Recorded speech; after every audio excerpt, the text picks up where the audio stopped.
અને હવે અન્ય સમાચારની વાત કરીએ તો ખ્યાતિકાંડના કાર્તિક પટેલે મગરના આંસુ સાર્યા છે। વકીલ મારફતે કાર્તિક પટેલની કોર્ટમાં રજૂઆત।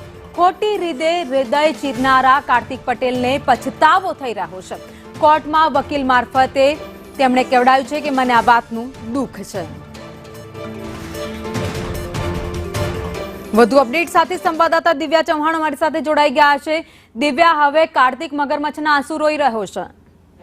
કાર્તિક પટેલની આગોતરા જામીન અરજી ઉપર સેશન્સ કોર્ટમાં સુનાવણી ચાલી રહી છે। તે દરમિયાન તેને વકીલ મારફતે રજૂઆત કરવામાં આવી હતી કે કાર્તિક પટેલને પણ આ બાબતનું દુઃખ છે કે જે પણ થયું છે તેની દિલગીરી તેને વ્યક્ત કરી હતી અને સાથે જ સરકારી યોજનાઓનો જે લાભ છે તે તમામને મળી રહે તે માટેની જાગૃતતા આવે તેના કારણે અને તે આશય સાથે આ પ્રકારના કેમ્પ છે તે યોજવામાં આવ્યા હતા। આ પ્રકારનું જે કૌભાંડ થયું છે તે બાબતની તેને જાણ ન હોવાની પણ કોર્ટમાં આગોતરા જામીન અરજીના એફિડેવિટમાં તેને રજૂઆત છે તે વકીલ દ્વારા કરવામાં આવી છે। જો કે સમગ્ર બાબતની આ તમામ ખોટી રજૂઆતો હોવાનું ક્રાઇમ બ્રાન્ચ તરફથી પણ કહેવામાં આવ્યું છે અને ક્રાઇમ બ્રાન્ચ દ્વારા સખત વિરોધ છે કાર્તિક પટેલની આગોતરા જામીન અરજીનો કરવામાં આવી રહ્યો છે। જો કે આ મુદ્દે હજી વધુ સુનાવણી કોર્ટમાં ચાલી રહી છે।